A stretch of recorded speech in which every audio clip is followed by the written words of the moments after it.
We at the Cathedral of St. John the Divine have a great fondness for St. Francis and his legacy because on this day, the first Sunday in October, for almost 40 years, we have gathered at the cathedral to celebrate the memory of St. Francis and to celebrate the goodness of creation, which was so much a part of his life. We, though, do not have nearly the respect or the affection for St. Francis as these two men that are here with us today, Brother Desmond and Brother Damian, both of the Society of St. Francis, who take St. Francis as their model for how they follow Jesus.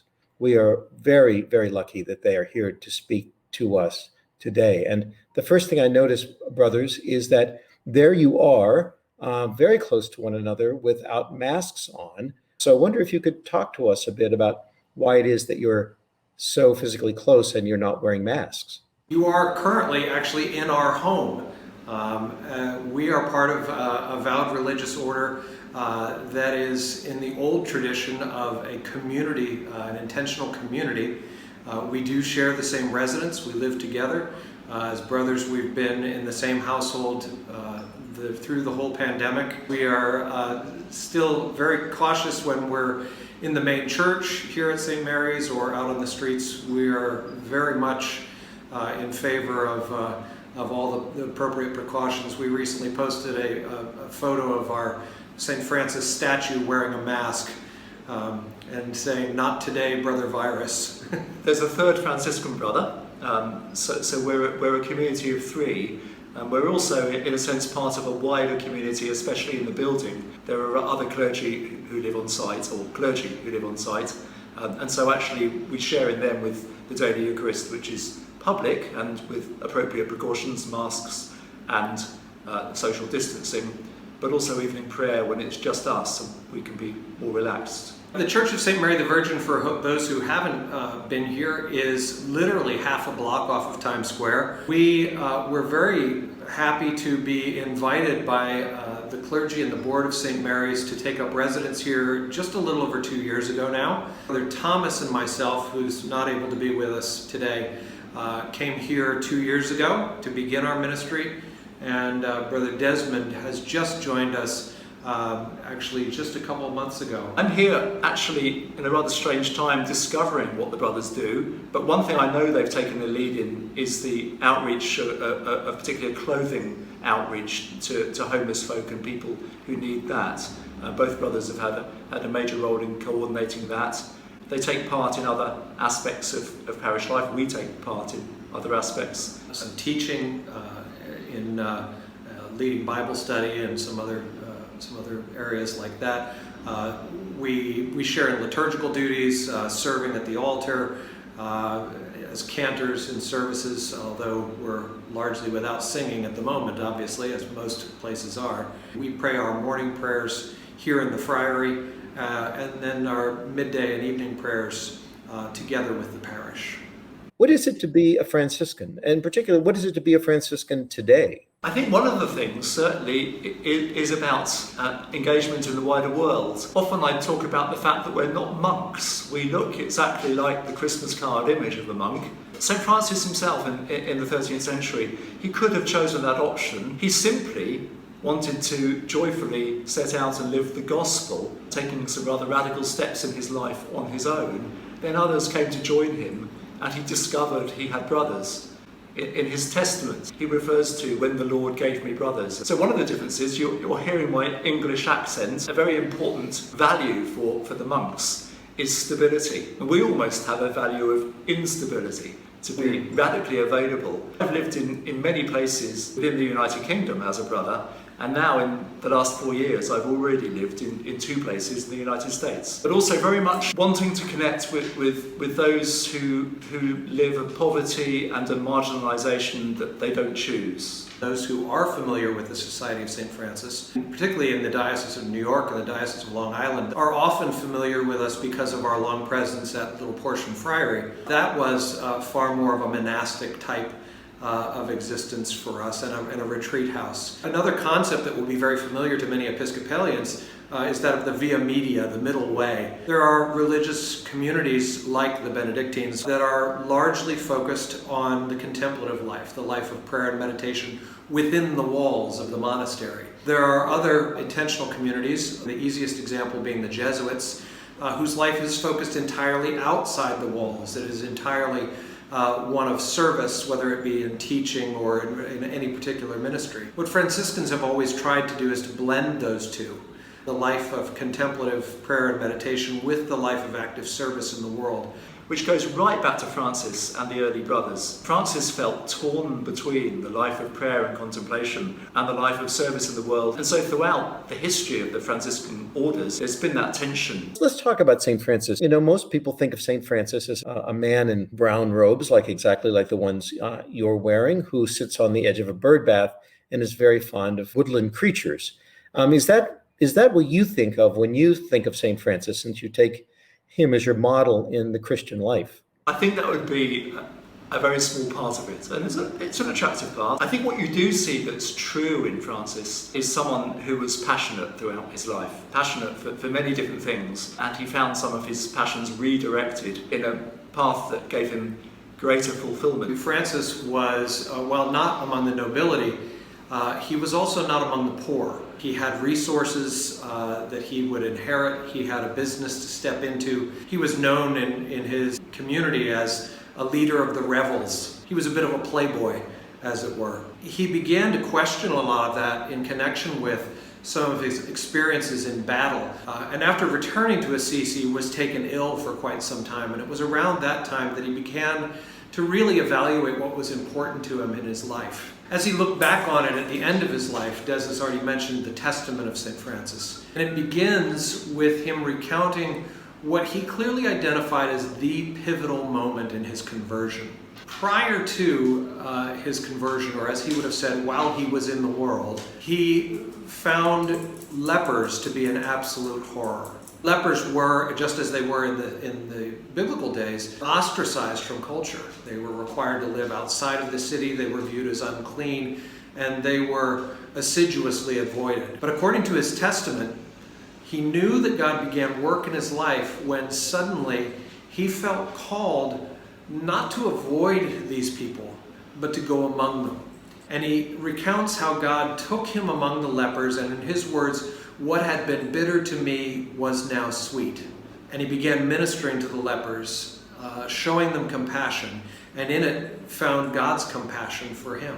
One version of the story that Francis doesn't tell himself, but which later writers embellished perhaps, was that an encounter with a leper occurred as Francis was riding across a field near Assisi, and he found that he was approaching a leper, and rather than pass by at a distance and perhaps throw him a coin or two, he decided that he would meet him directly. And as he came to the leper, he dismounted from his horse, put his arms out, embraced the leper, and kissed him. And then remounting his horse and beginning to ride away, he turned and saw that there was no one in the field. Now, the miracle stories, as in many hagiographies, don't necessarily represent real history, but what they do represent was the truth that Francis communicated in those last words of his testament, that it was in encountering the very thing that he was most horrified by that he encountered Christ. In turning the bitter to the sweet, in turning the thing to be avoided into the thing to be embraced. He embraced the leper, he embraced poverty, he embraced foolishness in the eyes of the world, and in it found the sweetness of God. I see the crucifix there behind you. I don't know if you'd like to talk about St. Francis and the cross, or that particular cross. The crucifix behind us is a copy of one that was well before Francis's time and was in the church of San Damiano, just outside Assisi. And according to the story, it was the figure of Jesus from the cross who said to him, "Francis, rebuild my house, which you see is falling into ruins." And one of the lovely sides of Francis, which is very attractive, is the very straightforward literalism. He was in a broken down church, and Jesus was telling him to rebuild his house. So he began to beg and borrow stones to rebuild a church. That led to an incident where he took cloth from his father and sold it without permission for the sake of this building work for the church. And his father, I think, out of great disappointment, because Francis was the favourite son, and the son I think he had the most hopes for, was bitterly distressed by the change in his son's life. He took Francis to court, demanding that he give back what he'd stolen. So the court hearing took place in front of the bishop, and it was at that moment when the bishop said, "You must give back what you've taken from your father." He said, "Well, I'll give back everything my father has ever given me." He took his clothes off right there in front of the bishop and the people, handed them over, and in effect said, "I owe you nothing." What he said is, "From now on, I will not call Pietro Bernardoni my father. I will only say our Father in heaven." But that stripping has become very symbolic for us. On the one side, Francis is compassionately concerned with those who live a marginalisation and a need that they have no choice about. And those with leprosy represented perhaps the epitome of that in the society of the day. On the other hand, having lived a life with every possible material benefit, he found the joy of giving all that up and being naked and owning nothing. It was a joy he wanted to share, and he always found it a great shame if he found anyone in greater need than he was. This crucifix is a very distinctive one because of its style. It didn't particularly match the usual style that would have been found in the church in that era or in that area. It is it has a very Byzantine feel. It's very much like an icon cross. Perhaps because of its association with Francis and the style of it, artists around that time began producing similar types of crucifixes with icon-like features. And one of the things that began to happen, crucifixes that prior to that had generally been produced with very clean, tidy, comfortable images of Christ. But the early Franciscans began to play with images that more realistically depicted the Passion, images of gore, images of pain, of suffering, of despair. And it was because Francis and other Franciscans identified the passion of Christ, the suffering of Christ, as being the core, the center of mysticism, the center of the experience of God. Bonaventure identifies that as a center of Christian spirituality and as the center of Francis's life, talking about the narrative of Francis receiving in his body the miraculous signs of Christ's wounds, or the stigmata. We actually just marked our annual observance of Francis receiving the stigmata. He had withdrawn to a place called La Verna up in the mountains, and there had a vision of a seraph, a burning fire, which Bonaventure interpreted as a symbol of the burning love of Christ and of the burning passion, the inseparability of passion, pain, and love and ardor in the Christian life. The phraseology that is used is the heat and weight of the passion, the heat and weight of love. Jesus' life on the cross, sometimes people say that the wood of the cross and the wood of the manger are the same thing. St. Francis also had a real devotion to the infant Jesus, did he not? The incarnation, the coming of God into our world is really important for Franciscans and was developed as a beautiful idea, especially by later Franciscans. Francis has a devotion to the human Jesus very much as well. But one particular year, he felt people had forgotten what Christmas was about. And so he arranged for the midnight mass to take place in a cave, which was believed to be what the stable at Bethlehem had been, and to bring straw and hay and animals. And he himself sung the gospel reading, which is why we think he might have been a deacon, and then preached very beautifully and simply about the incarnation, about the coming of Jesus among us. He wanted people to see the situation, the poverty, the simplicity of Jesus' own birth. This was the origin of creche scenes later on, and in England, many public elementary schools still hold a nativity play every year.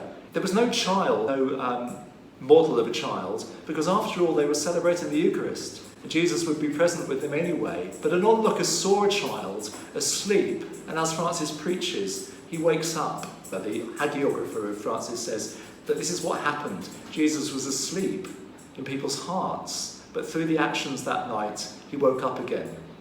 So there's all of this talk of love and fraternity and and mutual care. And he also referred to, they say, who knows, but brother sun, sister moon, referred to the animals as his brothers and sisters, the insects. And what brings us here today really is that part of St. Francis' life, that he did have a great love for the created order. And I suspect that most of the people watching us right now came to this debate because that's who they think St. Francis is. That's the part of him they know. Could you say something about that, St. Francis' love for created things and especially of living creatures? As far as we know, Francis never held a blessing of the animals, but I think he would approve of them. There are plenty of stories in his hagiographies about his seemingly miraculous ability to connect with nature, about taming a wolf with a word, about birds stopping to listen to him preach. Those kinds of stories appear in the hagiographies of dozens and dozens of saints. It was a very common theme. I think what makes the connection so much closer for St. Francis is in fact the incarnational nature of his understanding of God, his understanding of God as enfleshed not only in the person of Jesus, but as God being present to us through all of his creation. Francis did not confound the idea of creation with creator. He didn't believe that the earth was God, but he very clearly believed that the earth and all creatures, be they sentient creatures or creatures like the sun and moon, served God by being what they were created to be. There are a lot of things that people associate with Francis that aren't really his. Francis never said, preach the gospel at all times, if necessary, use words. It's lovely, but he didn't say it. Francis didn't write the prayer that goes, Lord, make me an instrument of your peace. It's lovely, but it wasn't him. Francis most definitely did bring us the language of brother sun and sister moon. He wrote a praise called the Canticle of the Creatures, or Praises of the Creatures. He wrote it in several installments over his life. And it's in fact believed to be the earliest existing poetry written in vernacular Italian. He had it set to music. His brothers sang it on numerous occasions. And it sings the praises of God through each of his creatures being who they're supposed to be. And Francis genuinely addressed all of creation as his brothers and sisters, not simply as a matter of a quaint way of speaking, but because he recognized the genuine connection of all things with their Creator, and the genuine way in which all things, by what later theologians would call their thisness, their being what they are, their being what they are created to be, was to give glory to God. Not that we humanize them or anthropomorphize them into believing they may have some spirituality like we do. It's just not necessary because they're involved in the business of being what they were created to be, which gives praise to God. I see some wonderful connections between the things that Francis intuited and our contemporary scientific worldview. We're all from the same source. And when I say all living things, our sisters the birds and brother wolf, of course fits with our common evolutionary origins. But more than that, the entire cosmos is all breathed from the one breath of God. And we're all interconnected. And that's what, of course, we really need to be acting out of a sense of that right now. It's another part of placing the incarnation so central, that Christian faith isn't about trying to earn some kind of escape ticket to another world when this one's gone and when our lives are over. It's actually about the life that God has given us now, in and with each other and with his entire creation. If I were to find myself right now, moved to become part of your life in some way, either to come and live with you or to support you in some real way, how would I become a Franciscan if I wanted to? If you were someone who was free of relationship responsibility and wanted to surrender your profession and become a brother in our community, the short answer is that a conversation begins. Often inquiries, particularly in this province, in this large country, come from some large geographical distance. So we would begin with probably a dialogue by email, but then encourage people to come and see and come and stay for a while. But we also have the sisters of the community of St. Francis in the United Kingdom and 3 sisters now actually in San Francisco. But those sisters live a very similar life and ministry to that of the brothers. But there's also a much larger community of men and women in all walks of life who may be ordained or lay people and may have all sorts of ordinary occupations and may be married or partnered or single, who belongs to something called the third order, which also goes right back to Francis himself. Men and women who had other vocations in the world and responsibilities, who weren't free to join the particular life of the friars. So he saw that need, and the third order has existed ever since. The Catholic Church calls it these days the secular Franciscan order.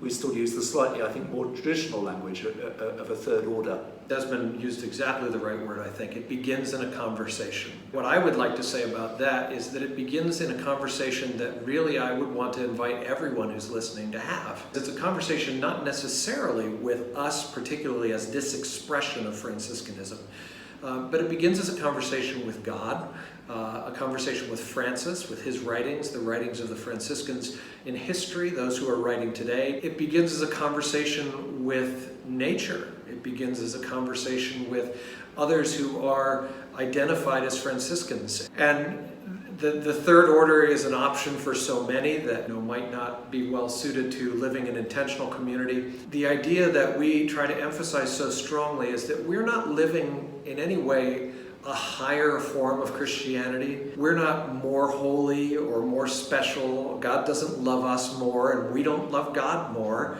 The vows that we take and the life that we live are really just one specific way of living out the baptismal covenant that every one of us as a Christian is called to. And that's a conversation that we're all invited to day after day after day. And if in fact you are living the baptismal covenant, then surely you are following Francis as Francis follows Jesus.